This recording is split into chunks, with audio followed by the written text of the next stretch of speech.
मेरा भाई 27 तारीख को शाम को 5 बजे सिवान के लिए मुझसे कह कर बाजार के नजदीक आपसे बात करो, कितना पैसा लेंगे तुमको छोड़ क्या तलाश का पता चला कि ये वो मेरे भाई के इलाके ये ले गई बा ओके खोजे मरले बा ओके खोजे आ कि कम से कम तो हमको पता चले कि हाँ ये कहाँ से कहाँ शादी भइल बा। नमस्कार, आप देख रहे हैं खबरें आज तक लाइव। मैं विनोद कुमार गुप्ता, मैं पुनः आप सभी दर्शकों का स्वागत करता हूं। इस वक्त हम मौजूद हैं उत्तर प्रदेश के बलिया जनपद अंतर्गत तहसील क्षेत्र सिकंदरपुर के 15 ब्लॉक अंतर्गत धनेजा गांव में है, जहां पर एक बहुत बड़ी घटना हुई है और जो है परिजन इस घटना को लेकर के परेशान है और यह घटना पूरे जनपद में चर्चा का विषय भी बना हुआ है। घटनाक्रम के बारे में बात करें तो एक युवक 27 मई की शाम धनेजा से सिवान बिहार के लिए निकलता है, पर वो युवक लौट कर नहीं आता। 2 दिन की तमाम मुश्किलों के बाद परिजन जो है इस तह तक पहुंचते हैं, बिहार पहुंचते हैं और अंत में जाकर के 29 तारीख को उखई गांव के समीप जो सिवान का एक गांव है उसके पास एक नहर में योगेंद्र की लाश मिलती है, जो योगेंद्र धनेजा से सिवान के लिए गया था। परिजन इस प्रकरण को लेकर के बहुत परेशान है और उनका ये आरोप भी है कि बिहार पुलिस तो सहयोग कर रही है, पर जो स्थानीय पुलिस है, सिकंदरपुर पुलिस है, वो इस मामले में सहयोग नहीं कर रही है। इसलिए अभी तक इस घटनाक्रम में शामिल अपराधी पुलिस की चंगुल से बाहर है और अभी तक उनका कोई पता नहीं चल पाया है। तस्वीरों में आप पीछे देख सकते हैं, ये योगेंद्र का घर है जहां पर आज पहुंचे हैं और योगेंद्र के भाई और उनकी माताजी और गांव के तमाम लोग यहां पर हमारे साथ ये पीछे मौजूद है। अभी हम बात करेंगे, जितेंद्र से भी बात करेंगे और मृतक जो है योगेंद्र, उनकी माताजी से भी बात करेंगे और जानेंगे कि आखिर इस हत्या के बाद, इस घटनाक्रम के बाद ये लोग क्या चाहते हैं और इनकी मांग क्या है। जितेंद्र जी, सबसे पहले तो थोड़ा सा हमें घटनाक्रम के बारे में बताइए। जी, मेरा भाई 27 तारीख को शाम को 5 बजे सिवान के लिए मुझसे कह कर निकला कि भैया जा रहे हैं सिवान, कुछ सिकंदरपुर से लेकर जाना है, विदाई कराकर वहाँ से लेकर आना है सिकंदरपुर। जी, तो हम बोले ठीक है चले जाओ। उसके बाद 9 बजे करीब में रात को अपने दोस्त के यहाँ फोन करता है और कहता है कि मुझे कुछ डाउट लग रहा है, यदि हो सके तो मैं कल सुबह 8-9 बजे तक न आऊँ, तो ये एक नंबर लीजिए और इस नंबर पे ले जाकर FIR कर दीजिएगा और मुझे उस माध्यम से ढूंढिएगा। जी, तो उसके बाद ये बात हमको 28 तारीख को सुबह 10-11 बजे पता चली, जो उसने अपने दोस्त को बता रखी थी। जी, तो हम 2 घंटे तक उस नंबर पे ट्राई भी किए 12-1 बजे तक, फिर भी कुछ पता नहीं चला।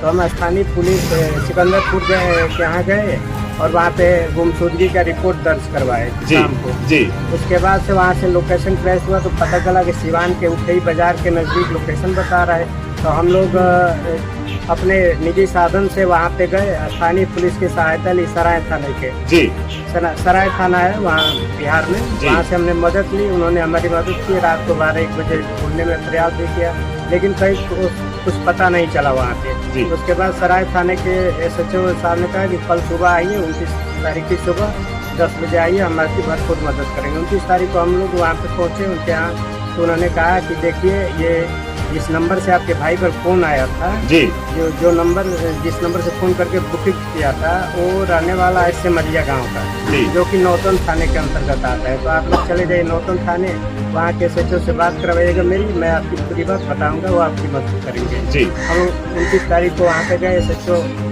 नौतन थाने के जो SHO उनके पास, उन्होंने कहा कि चलिए ठीक है, हम आपकी बात सुन रहे हैं, आपके साथ चलते हैं। उन्होंने 1 किलोमीटर जो मोबाइल का लोकेशन है, जी, वहाँ पे पहुँचे और 1 किलोमीटर के अंडर में वो खोजबीन करने के बाद कुछ भी पता नहीं चला। उसके बाद जो मनोज कुमार नाम का लड़का है, जिसके नाम से सिम है, जी, उसके घर का पता, एड्रेस का पता लगाए। उसके बाद उसके घर पे गए हम लोग, घर से SHO साहब ने उसको उठाया और अपने थाने में लेकर आए, नौतन थाने। जी, वहाँ पे पूछताछ के बाद पता चला कि वो कह रहा है कि मैं अपना मोबाइल और सिम किसी लड़की को दे दिया। जी, तो 3 महीना पहले। जी। तो हमने कहा कि ठीक है, लड़की को दे दियो तो उससे बात करवाओ मेरी, जी। पता चले कि कहाँ है वो। तो उससे फ़ोन पर बात करने के बाद वो कह रही है कि मैं अपना मोबाइल और सिम जो जी। है वो खराब हो गया था, मैं अपनी माँ को देकर अपने गांव चली आई जी। और मेरी माँ उसको बेच करके कटोरा खरीद लिए, कबाड़ी वाले को बेच करके जी। कटोरा खरीद ली। इस तरह से उसने प्रोपेगेंडा फैलाया। जी। तो उसके बाद उसने फ़ोन रख दिया। उसके 10 मिनट बाद वो खुद फ़ोन कर रही है और कह रही है उस लड़के मनोज कुमार को, तुम्हारे अंदर अकल नहीं है, दिमाग नहीं है, SHO साहब से बात करो, कितना पैसा लेंगे तुमको छोड़ने के लिए, मैं तुम्हें छुड़ाना चाहती हूँ, जितना पैसा लगेगा लगाऊंगी और तुमको छुड़ाऊंगी। जी। तो यह बात कह करके उसने फ़ोन रख दिया। उसके बाद SHO सर बोले कि ये लड़की तो बहुत तेज़ है, इसको पकड़ते हैं पहले। तो हम लोग कहते हाँ सर, ये लड़की जब पकड़ी जाएगी तभी कोई बात बनेगी। जी। तो हम लोग वहाँ पे निकलने ही वाले थे, तब तक एक अज्ञात लाश का पता चला हमें। जी। जो SHO नौतन थाने के हैं, उनको उनके मोबाइल पे अज्ञात लाश लाश की सूचना किस तारीख को आपको मिली? 29 तारीख को शाम 7-8 बजे करीब। अच्छा। जी। तो हम लोगों ने देखा, चप्पल पर डाउट हो गया मेरा कि ये तो मेरे भाई का ही चप्पल है और शर्ट भी उसी सेम और जीन्स पैंट भी सेम है। तो हम लोग शिनाख्त करने के लिए चले गए मुफस्सिर थाना के अंतर्गत सदर हॉस्पिटल है जी। जी। सिवान में। जी। वहाँ पे हम लोगों को सूचना मिली तो वहीं पर जाइए और लाश का शिनाख्त कर लीजिए। जी। हम लोग गए तो लाश का शिनाख्त किए, वो मेरे भाई की लाश थी। उसके चप्पल, उसका जूते टाइप का जो चप्पल था उससे और जीन्स पैंट और अंडरवियर, गंजी और शर्ट से के माध्यम से उसकी पहचान हुई। अभी तक इस मामले में लाश मिलने के बाद फिर अभी तक क्या कार्रवाई हुई है? अभी तक सर, अभी तक बहुत कुछ ठोस कार्रवाई नहीं हो पाई है। सिकंदरपुर SHO हमारी कोई भी मदद करना नहीं चाहते। जी। उनका कहना ये है कि हम आपके रिश्तेदार थोड़ी हैं कि आपके घर पर जाए, ना ही हमारे घर पर आए अभी तक आज तक। जी। ये मामला 1 हफ्ता से ज़्यादा हो गया, अभी तक घर पर भी नहीं आया और कह रहे हैं कि हम आपके रिश्तेदार थोड़े हैं जी, कि आपके घर पर आएंगे। तो अभी कुछ जनप्रतिनिधि भी यहाँ पहुँचे हैं आपके यहाँ, समाजवादी पार्टी के पूर्व कैबिनेट मंत्री रिजवी साहब और पूर्व भाजपा जिला अध्यक्ष संजय यादव भी पहुँचे हैं। तो क्या कुछ आश्वासन इन लोगों से मिला है? दोनों लोग पहुँचे, हमें आश्वासन दिए हैं कि आपका जल्द से जल्द इस केस का निस्तारण किया जाएगा।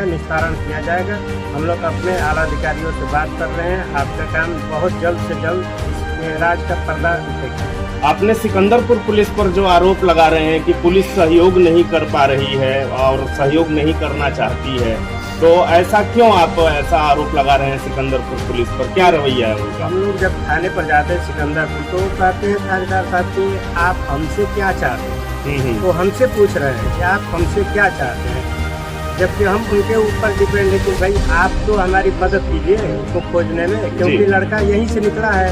उसको यहाँ से बैठा कर ले, उसकी गाड़ी में बैठ करके कुछ लोग गए हैं। कम से कम ये तो पता चले कहाँ से बैठा है, कैसे गया है, किधर से गया है, लेकिन कौन लोग हैं। बिहार पुलिस का कैसा सहयोग आपको मिल रहा है इस केस में? बिहार पुलिस का 100 में 100% वो हमारा सहयोग कर रही है, हमारी बातों को सुन रही है। हम मतलब जो भी कह रहे हैं वो कह कि हाँ आपकी बात सही है, आपका हम पूरा मदद करेंगे। बिहार सरकार की पुलिस जो है बहुत अच्छी है और मदद भी कर रही है हमारी। हाँ, चलिए ठीक है। अब जो है कि हम योगेंद्र की माताजी से भी बात करेंगे, क्योंकि इन्होंने अपना पुत्र खोया है और इस कमी को तो शायद कोई पूरा नहीं कर सकता, पर कहीं न कहीं परिजनों के मन में आस है कि इसके पीछे जो भी षड्यंत्रकारी हैं या जो भी अपराधी हैं उनको सजा मिले, और जब उनको सजा मिलेगी तभी जाकर के इस मामले में पूरा न्याय हो पाएगा। माताजी, क्या मांगे हैं अब आप लोगों को? हमरा ये मांग बा कि हमरी बाबू को जे ले गइल बा ओके खोजे, मरले बा ओके खोजे, जे बुकिंग कैले बा ओके खोजे। आई कि कम से कम तो हमको पता चले कि हाँ ये कहाँ से कहाँ साजिश भइल बा, के एमा बा, आ उनकी कातिल के न बहुत जल्द पकड़े। योगी साहब के हम यही कहब, अब तो मैंने मिलबे ना करी हम, बाकी ये जा थाना हमके कोनो सपोर्ट नहीं कर, एकदम ना कोनो ऐसा बातें ना। ये बात बा कि हम अबे बरा था बाबू के हमरी ले जाके घटना कर दी, हम चढ़ा के आदमी धोखा पट्टी से आ हमारी घरे हम अकेले बानी जी, एगो लड़का लेके आ अगर का जने जे हमारा वो आदमी हमारी घरों है घटना करे तब हम का करब। जी जी, तब हमके कोनो सहयोग नहीं के मिलत, आ हमके सहयोग ये चाहिए आकि जो कातिल बा ओके पकड़े, बहुत जल्द पकड़े। और देखा आपने कि परिजनों में बस वही मांग है कि इस घटना का तभी न्याय हो पाएगा जब अपराधी पकड़े जाएंगे, उनको सजा मिलेगी। परिवार इस चीज को लेकर के बहुत चिंता में है, क्योंकि अभी तक किसी भी अपराधियों का किसी प्रकार का कोई सुराग नहीं मिल सका है। अपराधी अभी पकड़ से बाहर हैं और परिजनों का बार बार यही है कि इस मामले में उन्हें न्याय तभी मिलेगा जब अपराधी पकड़े जाएंगे और इस मामले में उन्हें सजा होगी। फिर मिलेंगे एक नए वीडियो में, तब तक के लिए नमस्कार।